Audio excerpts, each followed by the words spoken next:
지금부터 꼭 10년 전의 일입니다. 2010년 11월 23일이에요. 자꾸 물어봐 쓸데없는 질문인데 그날 무슨 날인지 아세요? 아무도 그건 기억을 못하는 거죠. 그날은 북괴가 우리 연평도에다가 포격을 가해서 사상자가 나고 나라가 온통 위기에 휩싸였던 때입니다. 느닷없이 포를 쏜 건 아니고요. 사실은 경고를 서로 주고받고 했다는 거예요. 며칠 전부터. 우리나라가 이제 연평도 앞에서 해상 사격 훈련을 했다는 거예요. 우리나라가 미군하고 같이. 그러니까 사격 훈련을 우리나라가 훈련을 하는데 북괴가 거기서 사격 훈련하면 우리가 반드시 응징을 하겠다 이렇게 경고를 했다는 거죠. 근데 저까지 놈들이 응징해봐야 어디다 포를 쏠 거예요? 바닷물에다 쏘겠지 이렇게 생각을 해요. 우리가. 그제 사격 훈련을 우리가 다 마치고 났는데 느닷없이 북괴에서 더 이상 경고 없이 포를 쏴서 연평도를 소위 말하면 난리를 나게 만드는 그런 날이 11월 23일. 북괴가 이제 포를 쏘니까요. 우리 뭐 해야 돼? 우리도 포를 쏴야 되는데 이게 포를 쏘는 게 이게 보통 일이 아니라는만. 합참의장이 당시 한민구라는 분인데 이분이 긴급 지시를 했습니다. 근데 지시를 오전부터 해요. 오전부터. 오후에 포를 쏘기 시작했는데 오전부터 왜? 징조가 이상하니까 다 대기하라고. 근데 공군에도 지시했거든. 공군은 뭐 하는 거예요? 비행기로 공격하는 거예요.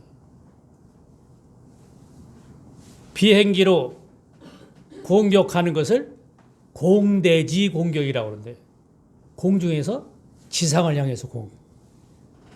근데 제일 센 거는 뭐야? 비행기에서 공격하는 거예요. 그 당시 제일 센 무기가 있었습니다. 우리나라.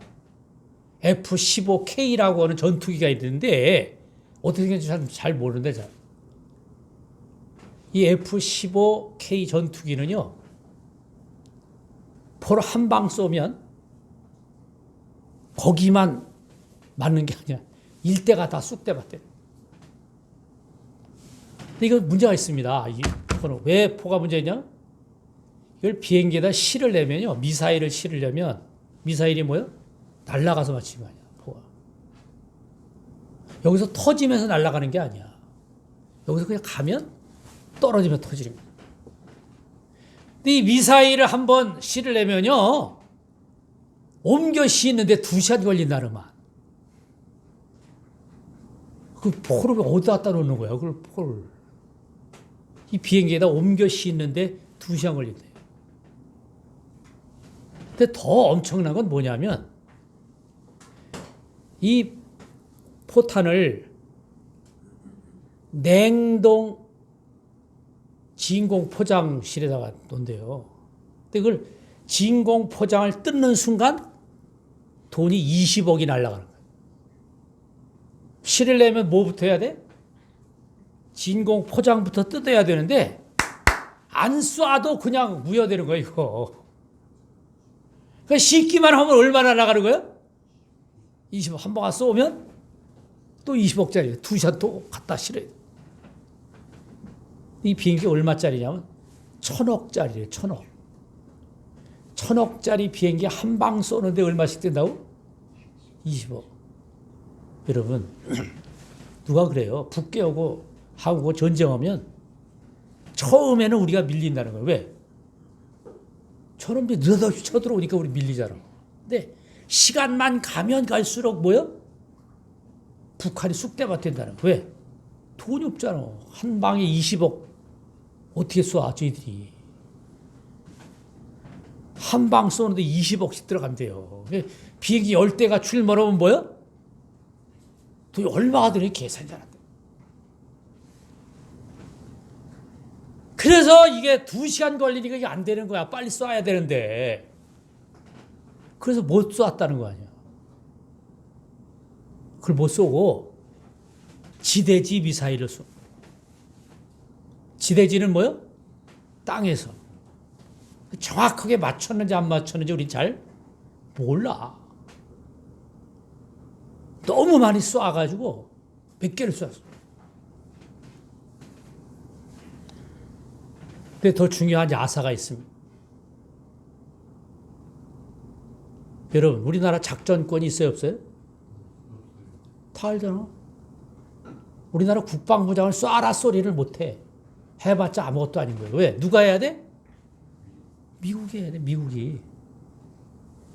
작전권 우리가 가지는 게 아니라 전시작전권은 뭐예요? 미국이 가지고 있어. 전쟁 나면 미국한테 허락받아야 돼. 포 쏠까요? 볼 쏠까요? 이런 나라가 있어? 당시 한미연합 사령관이 누구냐면 샤프라고 하는 분이었는데 샤프가 지시를 했어요.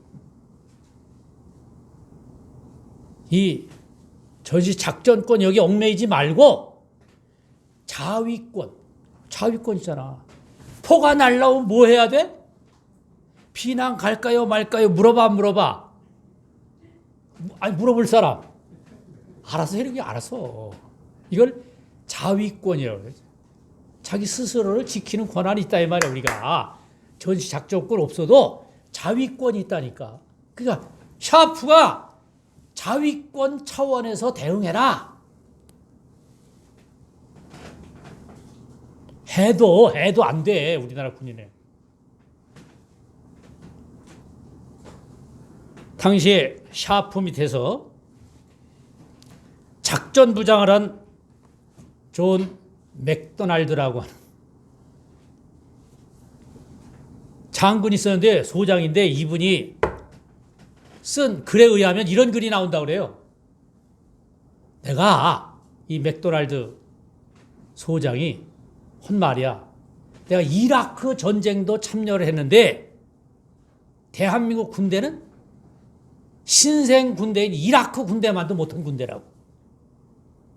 야, 우리나라 군인이 얼마나 훈련을 잘하고 청해화되고 고급의 무기를. 이라크 군대는요, 우리나라로만 민병대 수준이거든. 군복도 안 입고 뭐야?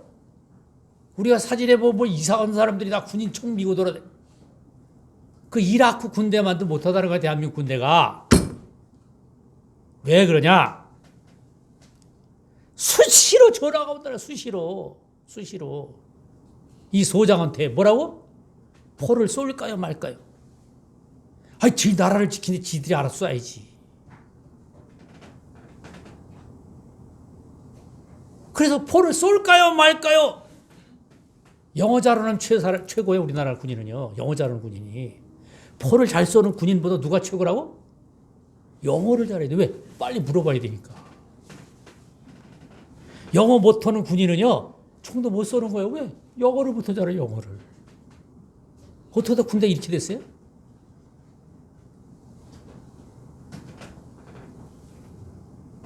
합참에, 우리나라 합동참모본부라고 그러죠? 합참에서 뭘 해도 되냐, 하면 안 되냐를 묻는 전화가 지겹게 온다는 거예요. 자위권이잖아, 자위권.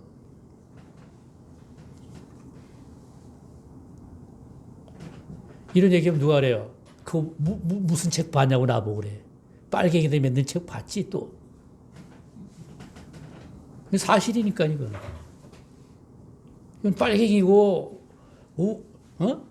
꼴통 보수고 상관없이 그 사실이라니까. 당시 대통령 막 화를 내고 난리가 났다는 거 아니야. 이놈 쏘렘 쏘지 무슨 말을 이렇게 많이 하고. 교전 규칙을 개정하라고, 개정. 교전 규칙이라는 게 있대요. 저기서 포를 쏘면 어떻게 대응하고 교전 규칙이 있는데 그 개정을 하고 대통령이 난리가 났죠. 근데 여러분 제가 이 말을 왜 하냐? 여러분 들으면서 그러잖아. 목사님 또 무슨 책을 봤길래 저런 소리구나. 성경을 안 보고 성경을 안 보고. 이게 참 우리의 비극입니다. 우리 한국의 비극. 우리 한국교회의 비극. 사람됨을 알아보기. 사람의 품격을 알아봐야 돼. 여러분, 요새 돌아다니는 문자니 뭐니 SNS니 뭐니 하도 오니까 안 보잖아. 왜 안 봐? 누가 보낸 거네? 그놈이 뻔하지 뭐. 글이 문제가 아니라 누가 문제라고요? 그놈이 문제, 그놈이. 누구냐? 그 사람의 인품이 어떠냐? 그 사람의 사람됨이 어떠냐? 이게 중요하다 이 말이야. 그리고 나서 그 글을 평가하는 거죠. 오늘 성경 말씀은 그런 허접스러운 글이 아니고요. 하나님의 교회를, 하나님의 백성들을 온전케 하시려는 하나님의 뜻을 닮은 하나님의 능력을 전하는 바울의 편지, 디모데에게 전한 편지. 1절과 2절의 말씀을 읽습니다. 우리 구주 하나님과 우리의 소망이신 그리스도 예수의 명령을 따라. 여러분, 함부로 쓴 글이 아니고 그리스도의 명령을 따라 쓴 글이죠. 그리스도 예수의 사도된 바울은 믿음 안에서 참 아들 된 디모데에게 편지하노니, 디모데를 아들처럼 존중했다. 아들처럼 귀하게 여겼다. 아들처럼 신뢰했다. 그 말이에요. 여러분, 교회가 사람 못 믿어요. 교회가. 요새 교회가 사람을 못 믿는 교회가 됐습니다. 모르는 교인들은 뭐라 그래요, 여러분? 저거 신천지 아니야? 또 왜 왔어, 저런 사람? 이런 비상시국에 마스크도 안 쓰고 들어왔네, 저게. 다 의심하게 됐잖아. 이거 누가 가르친 게 아니에요. 우리 환경이 사람을 의심하게 만들어요. 근데 더 큰 의심이 있습니다. 교회. 그래서 교회들이 목사를 청빙할 때 딱 5년 아니면 6년만 믿어주겠다. 계약서에 쓰는 거예요. 당신 앞으로 5년만 우리가 믿고 따르겠어. 5년 뒤에는 뭐 한다고? 우리 다시 한번 평가를 해야 된다. 그래서 신임 투표를 하기로 하고 담임 목사를 모셔요.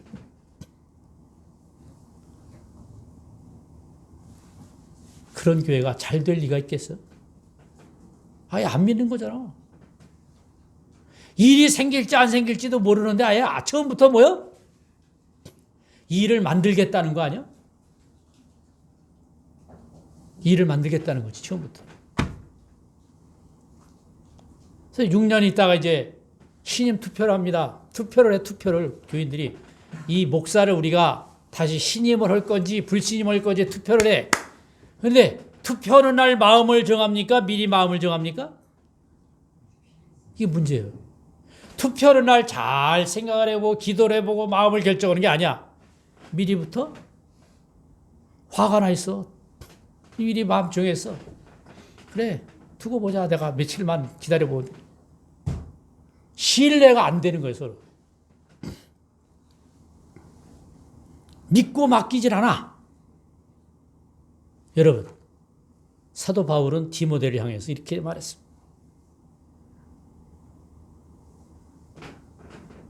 믿음 안에서 참 아들 된 디모데에게 편지하노니 모든 것을 맡기고, 아들에게 맡기듯이 다 맡기고.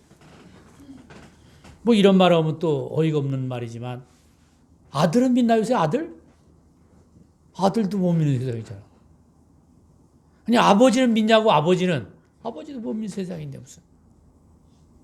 믿음이 흩어졌다. 믿음의 근거가 사라졌어요. 우리 믿음이 다 흔들려서 사람의 관계가 다 뒤틀리고요. 사람의 관계가 다 흩어진 지 오래됐습니다.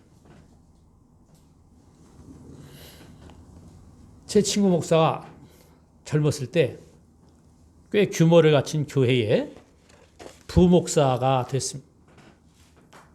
그래서 이제 부목사를 한 6년쯤 했는데 한 3년, 4년쯤 됐나요? 한 3, 4년쯤 됐는데 담임 목사가 큰 결단을 했습니다.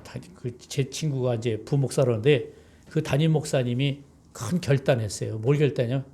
외국 유학을 가기로 했어요.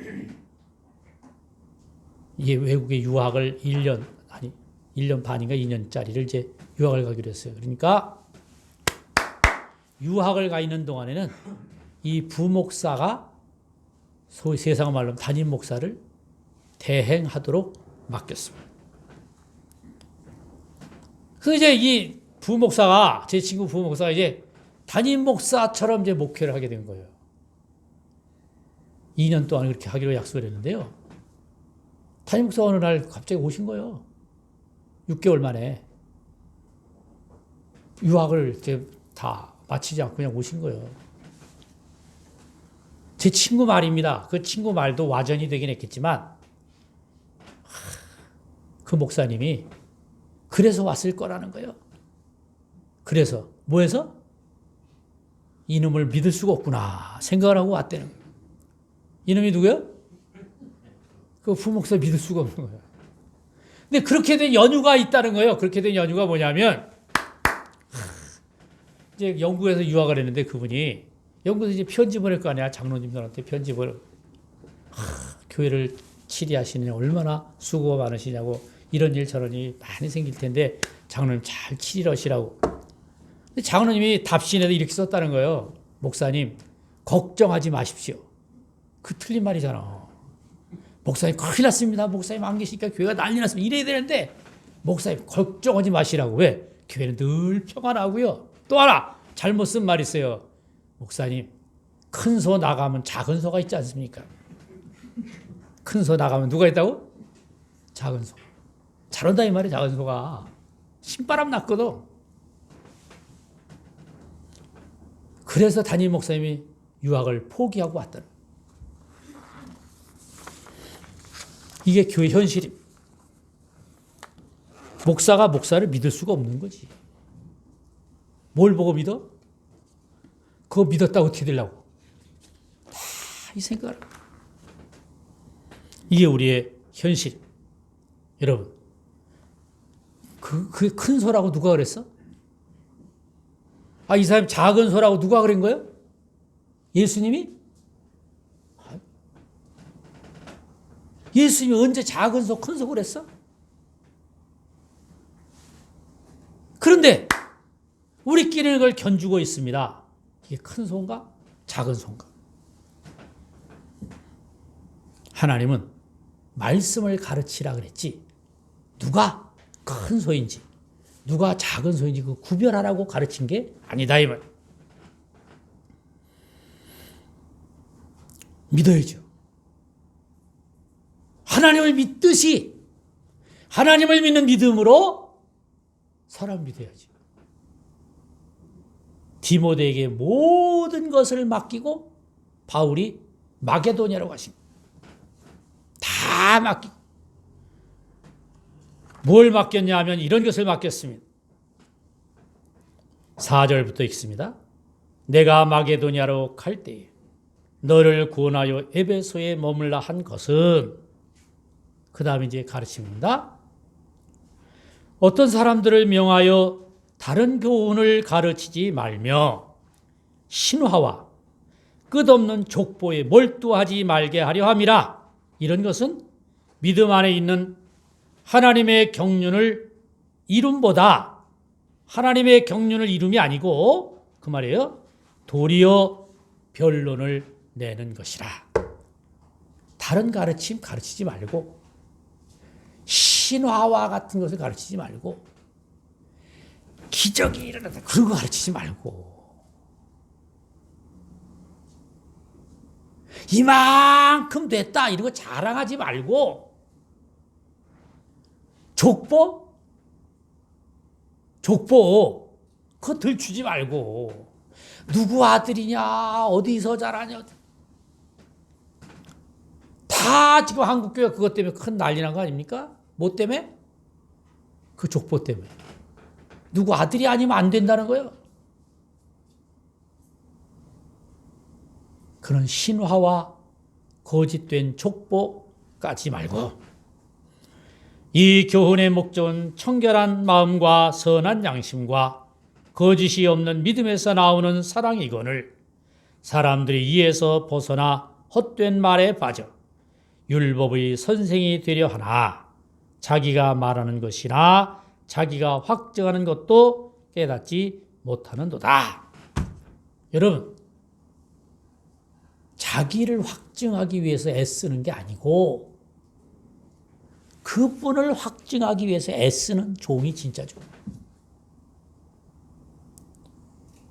내가 6년 동안 뭘 했는지 아무리 자랑해도 그건 자랑이 아닌 거예요. 그런 자랑은 쓸모가 없는 거예요. 그거 내놔 봐야 그걸 가지고 평가하는 게 아니고 뭘 가지고 평가해야 된다고요? 하나님을 얼마나 확증했냐, 예수 그리스도를 얼마나 확증했냐가 신임을 평가하는 기준이죠. 그런데 교회가 신임 평가할 때 뭘 기준으로 해? 제일 기준이 되는 거 있습니다. 그 목사가 나한테 어떻게 했는지, 나한테. 누구한테? 나한테 어떻게 했는지가 이게 제일 중요해요. 인사를 했느냐 안 했느냐. 누구한테? 나한테. 그게 중요하다. 그걸 가지고 기준을 삼는. 하나님 앞에 얼마나 신실했냐? 그게 기준이 아니고요. 교인이 몇 명 늘었냐? 신화를 이뤘냐 이 말이에요. 신화를.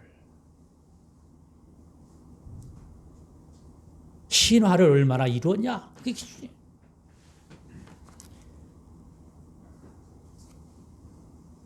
그러나 율법은 사람이 그것을 적법하게만 쓰면 선한 것임을 우리는 아노라.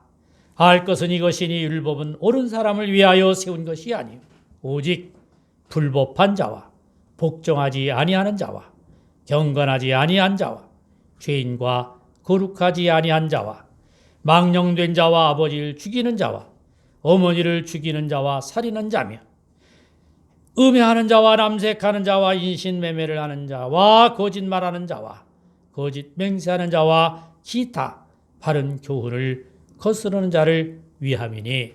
여기 모르는 말 있어요? 모르는 말 있냐고?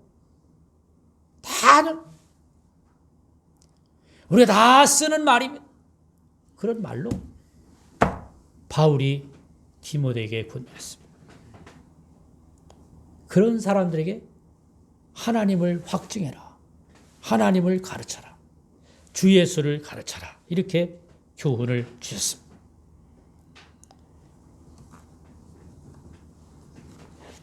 여러분, 율법은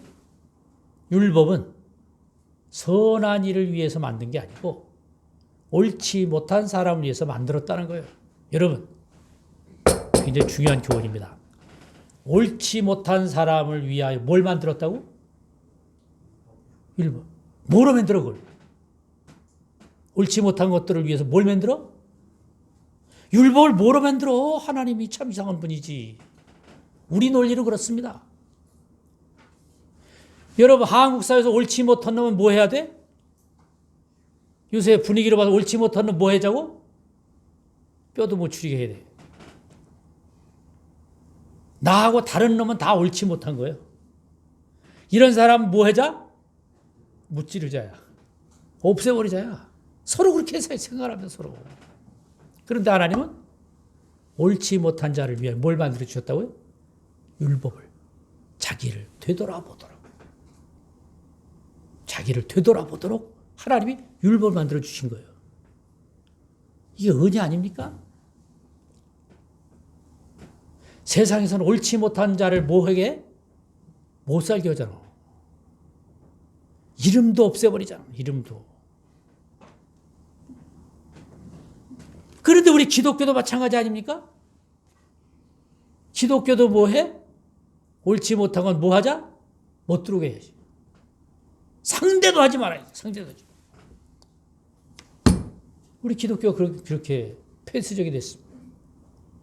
제가 몇 번 여러분들 소개해드렸잖아요. 자살한 사람, 장례식에 가서 기도하고 왔다고 난리 난 거 아니야. 왜 거기서, 왜 기도하냐고, 그래서. 자살한 놈 죄진 건데. 거기 왜 기도하냐고. 제 친구 목사 NCC 총무하면서요. 거기 기도하고 나온 게 이제 TV에 나왔어요. 기도. 그 NCC 사무실 전화 다 폐쇄했잖아, 며칠 동안. 전화 와가지고. 누가 전화하는 거예요? 누가? 기독교인. 목사란 놈이 그 죄진 놈을 왜 위해서 기도냐고. 이게 우리 사고방식이에요. 우리 기독교인들의 사고방식이야.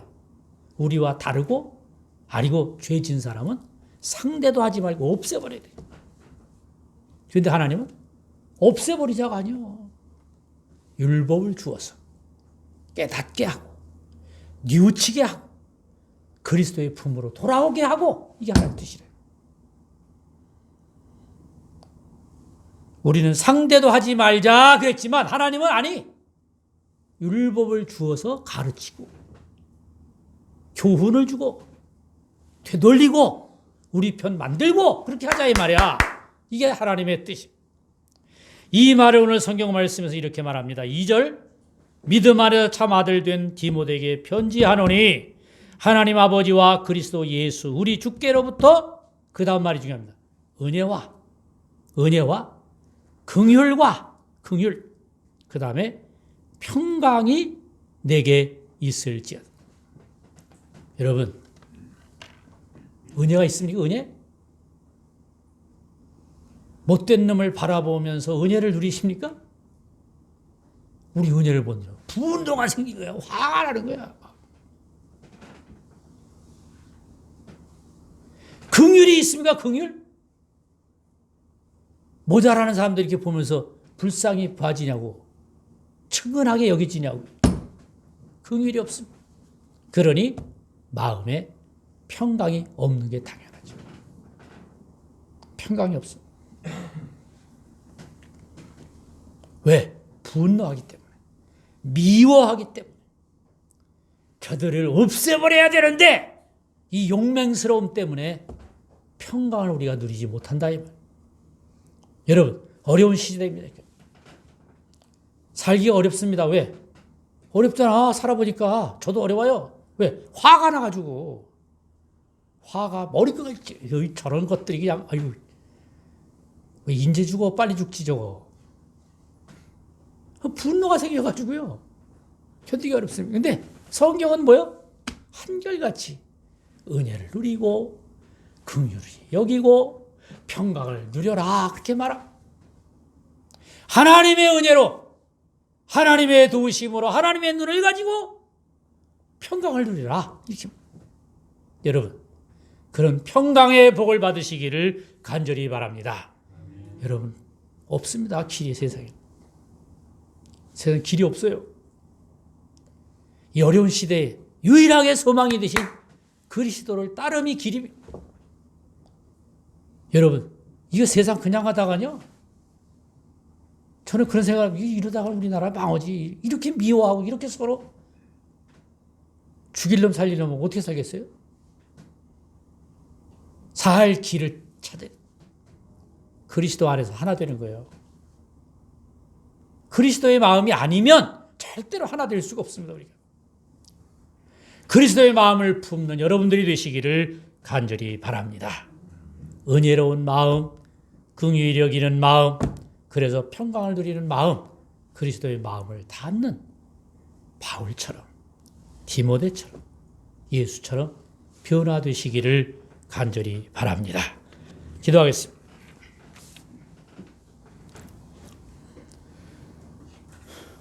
거룩하신 아버지 하나님, 주의 이름으로 전해진 말씀이 오늘 우리 모두에게 은혜가 되게 하시고 긍휼이 넘치게 하시옵소서. 평강으로 넉넉한 축복을 누리도록 인도해 주시옵소서. 이 백성들의 살 길을 열어 주시옵소서. 생명의 길로 인도해 주시옵소서. 평강의 길이 예비된 줄 믿고 아버지 하나님 앞에 간구하오니 이루어 주시옵소서. 예수님의 이름 받들어 기도하옵나이다. 아멘. 다 같이 일어서셔서 찬송 38장